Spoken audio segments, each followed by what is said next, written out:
Welcome to Ladies-in-Law, where real-world advice meets professional wisdom and empowerment in realms of law and business. Your hosts, Lisa Goucher, Dawn Smith, and Kellye Raymond, bring you innovative strategies, practical guidance, and inspirational stories. Join us as we inspire and support women to thrive in traditionally male-dominated fields. We're here to promote inclusivity and provide practical advice. Hi, everybody. Thanks for being here at Ladies in Law. We are so excited today. We have Krisi Kastl with us. She really does not need any introduction as far as I'm concerned. I've admired her for so long and everything that she's accomplished. She has her own law firm, and she has since 2006 after she got tired of putting up with a little bit of male-dominated field. So welcome, Krisi. Thank you so much for being here. Happy to be here. Glad to have the invite. Thanks. Seriously, I've been wanting to have you on, trying to figure out like when we could get. You're just so busy, and thanks for taking the time today because I know you've got something kind of fancy tonight to go to. Yes, I'm going to the Fort Worth Zoo to hang out with the Tarrant County trawlers and all the judges in Tarrant County. Yeah. So, I mean, one of the things that I have admired about you is that you are unapologetically you in everything that you do when it comes to just how you put yourself out there, the way you represent women in the law, the way you encourage and mentor people. How did you get to that place to where that was really one of the most important things to you? Well, interesting. I think my mom probably told me that I should be myself. It started in kindergarten when I copied Kukla Ramidas's drawing, or I don't know, it was a coloring book type photo we had to color, and I colored my son purple. And I came home with my page colored, and my mom said, "Why is your son purple? Did you copy someone? You know the sun isn't purple, right? And you wouldn't have colored it purple." I was like, "No, I copied Kukla." She said, "Don't copy others. Be yourself, because you're actually a little bit smarter than your friend Kukla, because the sun is not purple." It's just say mom likes, things to be literal. She's straight-laced. Kukla was just more creative. Yeah. So it depends on how you look at it. But So I don't know. I think sometimes the sun's purple, just depending on what time of day it is. It looks a little bit purple. well, and being from El Paso, Texas, sometimes you do get a definite color that's not the usual in El Paso, Texas. So my mom may have just been a little bit knowing I wasn't quite as creative as Kukla. Yeah. So Yeah. And you're the oldest of 7. correct. So tell us about that. I'm the oldest of 7, the only girl. My mom and dad have a unique relationship. My dad was gone 10 months out of the year, so both I and my brother, who's 15 months younger, kind of took on the role of parent with my mom, even when we were, 4th grade and younger. So it was great growing up. I'd be a different person if I didn't have brothers. They were bold and fun, and I was shy and quiet. And my brother Frank liked to live life, and he said, "Krisi, life is short, and I'm going to have fun, and you're boring. And it's not what you know, it's who you know. So you better get to where you know someone." Best advice I ever got. So what did you do when he said that? I thought he was silly, and I thought, no, I'm going to work really, really hard, and I'm going to get great grades, and I'm going to do way better than you in life. Let's just say I learned how to be more like Frank. Frank learned how to be more like me, and Frank's doing way better than I will ever do. Oh my God, I love that. I just kind of got goosebumps when you said that. Yeah. I don't know. That's something about, I had a small family. I have a sister, and we're 9 years apart. So when we grew up together, there wasn't a growing up together. She was like 2 when I have my memories of her first memories of me. So being able to grow together and learn from each other and become better people, I mean, that's pretty cool. Yeah, and luckily I have, 6 younger brothers, all completely different. Greg was a little bit, maybe as straight-laced as me, maybe a little straighter-laced these days in some ways, but all just totally different and very unique in our own ways and very similar. So it's been fun. And still to this day we all hang out. We also fight. So they're my best friends and my worst enemies all at the same time. Did they live close? Some do. So we have one brother in Casa Grande, or Casa Grande as they say, in Arizona, and then one in Austin, and then there's 2 here, and then 2 unfortunately have have died. So there's only 5 of us now, but That's Yeah. sad. That's sad. So one of your brothers died in a car crash a week after I got my job as an attorney at a plaintiff's personal injury firm. Wow, what a Yeah. tragedy. It was really sad. Yes, it was quite a shock to all of us. Yeah. But Did that shape kind of how you feel about the law, how you represent your clients? How did that change you? well, that's another reason to be yourself. You know, being in a crash is never fun, and having someone die in a crash is by far the worst thing that could happen. So I always tell my clients, no matter how bad this is, you survived it, and you need to be thankful that you've survived. And it's always helpful because I think they then at that moment in time really do believe that I understand what they're going through. Yeah, relatable. Yes. And so, ironically, on my way to law school, I rolled my brand new car, or brand new to me, it was like a year or 2 old. And I thought, oh, when I get this job, I'll be able to show those insurance companies. And then God showed me when we lost my brother. Yeah. So, there's more to life than a functioning car. That's right. So, Yeah. Well, so I was thinking about this because you're the only girl in your family, and I was listening to an interview that you did and talking about your mom, and I think you said something like your mom would have been a school teacher and a judge, or an old maid and a judge if she had her wish. And I was just thinking there had to have been something about how she approached raising you that made you as independent and fierce as you are. Just tell us about that a little bit. well, my mother, my paternal grandmother, and my dad's sister-in-law, or my aunt, probably all 3 of it influenced the way I am, as well as my brothers, and to a large degree friends, because I watch and I learn. So, and if my dad sees this, sorry, Dad, but my dad kind of forgot he had 7 kids and a wife, and my mom had to make do, and she didn't have a college degree, but she's by far the smartest person I've ever met.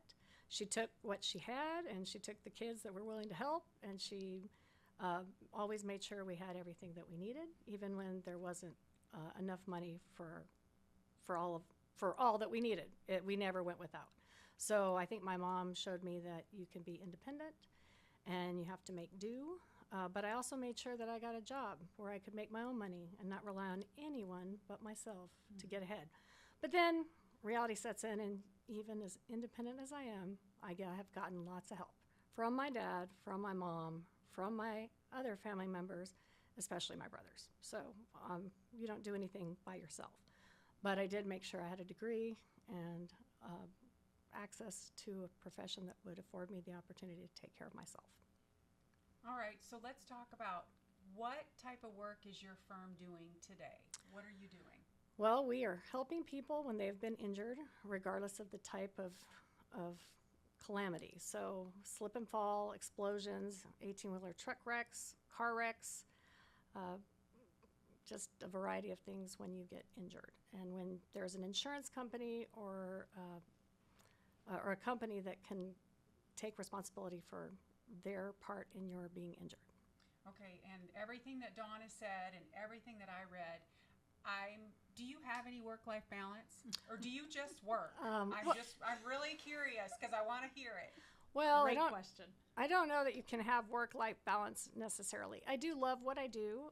Most of my friends are plaintiff's personal injury attorneys or attorneys, family law, criminal law, civil litigators. So luckily I love people. I like attorneys. I actually love attorneys. So I'm involved in bar associations. I'm involved in trade associations. I travel around the country, so I get to see different places through lawyer associations. And luckily now my husband works with me. That sometimes is a good thing and sometimes a bad thing, but we're making it work. And so, do I work to live? I try to work to live, but sometimes I've been known to live to work. So as I get older, I try to work a little less or at least a little smarter. Well, I would say it's just coming naturally. Like I can hear it in your voice. Your work and your passion comes naturally. So it's not something that like you feel like you're sacrificing. Right. I mean, You're doing what you want to do. right. For the most part, like I love people. I do get a little upset when 3 different judges call me to trial the week my niece is graduating from high school and I have to miss half the events like last year, or when I'm trying to get in vitro and a judge calls me to trial even though we thought we'd get a continuance, and I'm downtown Dallas picking up boxes myself. This was several years ago, and my in vitro doctor calls me and says, "Where are you?" And I say, "What? Yes, ma'am, you had an appointment this morning 20 minutes ago. Where are you?" "I'm so sorry, I was called to trial. I won't be there." "Well, then we are going to fire you Oh my gosh. because you are going to mess up our numbers. Goodbye, don't call us back." Oh. And that was in the middle of me going to a trial that actually ended up being one of the biggest verdicts I'd had up to that point. Wow. So there's some good and bad. It is. It is. So you probably would have felt a lot different about that if it wouldn't have been one of your biggest verdicts. No, not really, No? because the reality is whenever I go to trial, whether it's going to be good, bad, or indifferent, I try to give it my all. I had no choice. Luckily, I had a good friend, Pat Montez, who spent 6 hours, 2 different days, helping my associate get ready for that trial while I was in another trial that we lost miserably that I took on because some other lawyer got rid of. But luckily, I have friends that help, and luckily, my husband said when we got married, when we were both 40, or he was close and I was already 40, that, you know, he got married to me, and if we had kids, great, but if we didn't, he was going to be okay with it. Not sure I'm okay with it, but he is. Yeah, you have so many nieces and nephews, though. Yeah, 12 nieces and nephews, and I think between the 2 of us now and collectively, we have like 12 godchildren too. Wow. Half of whom are not family, so. Yeah. Yeah. Well, I think one of the things that I was the most curious about is kind of your transition, your choice to leave, a couple of big plaintiffs' lawyers who are run by men. How did you feel like you could go out on your own, or what prompted you? Is there something that happened that you're just like, I'm not putting up with this anymore? How did you go about making that decision? Well, it depends on how I spin it, quite frankly. But first, I come from a family where my dad took over his parents' business. My dad's always been of the opinion you should work for yourself. I think my mom is more of the opinion maybe you should work for someone else while you learn how to do what it is you're supposed to do. But the way I went to work for myself was a little bit twofold. I worked at the first firm. I worked really hard, and there I lived to work. I worked 100-hour weeks for about 3 years in a row. I did have 2 weddings. Both of the weddings were for my eldest brother, who's a little younger than I am, and then my next oldest brother. And I told him before I got the job, I have to take these days off, and so he afforded it. But then my brother died in a car crash 1 week after I got my first job, and I had to take off Wednesday, Thursday, Friday. And I got a call Saturday or Sunday and saying, "You better come home Sunday night. Don't come back Monday morning. That'll be too late." And I told my mom, "I'm not going back till tomorrow morning." And she said, "No, you're getting on a plane tonight, and you're going back to your job because that's more important than whatever we have to do here." Wow. So let's just say that boss and I got along pretty well. Let's just say some of the people I worked with probably didn't want me there because I worked a lot, and I was very loyal to the boss. After running the Wichita Falls office for about 3 years, I was moved to Dallas, and let's just say things didn't work out quite like they would have liked, nor did they turn out the way I would like. I asked at a dinner party, "Why is so-and-so, so-and-so, and so-and-so making so much money when I'm doing 10 times the amount of work?" And I got pulled into a bathroom off the side of the table and said, "How do you know how much money I'm making?" And I said, "I didn't, but now I do." So at that point, the next day I was asked to leave the firm. Wow. And so I was given a nice severance package. I talked to an attorney. He said, "Take your severance and leave. You can find a job doing something else easily." So 2.5 months later, I had a job at a very similar firm with another Texas Tech Law School grad. And I went to work there for almost 3 years. People at the first firm followed me to the second firm. And then my life became, again, a living hell because everything I did was scrutinized. I wasn't doing enough, even though I was working about 70 hours a week, and I was fixing the problems that were caused by others. And now this is on record forever. It's not at a seminar, but again, a gentleman who was my immediate supervisor got my boss's ear and said, we need to get rid of her. And so I was sat down with a stack of files, and they said, you're terminated. And I stopped, and I said, really, why? I learned something from a paralegal that told me that's what she did when they tried to terminate her 3 years earlier. And my boss was like, why are we terminating her? What? And I said, well, there's a whole bunch of files, and there's a whole bunch of money, and I'll have them all settled by the end of the week. Sure you want to do that? And he goes, no, I don't think. I think we'll keep you. Wow, good for you. So then, a month later, I got all my ducks in a row, had 5 interviews with all kinds of different personal injury firms, and nobody wanted to pay me what I was making. And I was getting grossly underpaid in comparison to my male colleagues. So I took 3 files that were mine, that were my family or close friends, and I walked out the door and was working out of my apartment for about a month and a half. Then I went to a whole bunch of lawyer events, met some ladies that had a family law firm at the building I wanted to be in, and I said, great, I could walk there. It was a mile from my house. So I did family law for them to work off my rent and try to get as many personal injury cases as I could find. And the rest is history. And the rest is history. I love Never it. looked back, and let's just say it took me probably 10 years to make the money I should have been making, but it turned out okay. That's amazing. So that was 2006? Yeah, that was June of 2006. So coming up on 20 years. Yes. That's crazy. Yeah, that's impressive. That's And crazy. let's talk about the pink. Because Yes. I didn't know anything about the pink except you just look amazing. Okay. Absolutely amazing. What is the pink story? Do share. Okay, well, I'll start with my last name is Kastl, spelled Kastl. And you can't say your last name's Kastl without people spelling it Castle. So that people would pronounce Kastl correctly, I went to a card shop and I said, I need a castle on my logo. And he said, okay, here's a castle. It was clip art. So we put it together, and I wanted to be gold and black, like the mail firms I'd been at. And I was trying to be cool too. So I used some type of funky font that was hard to reproduce.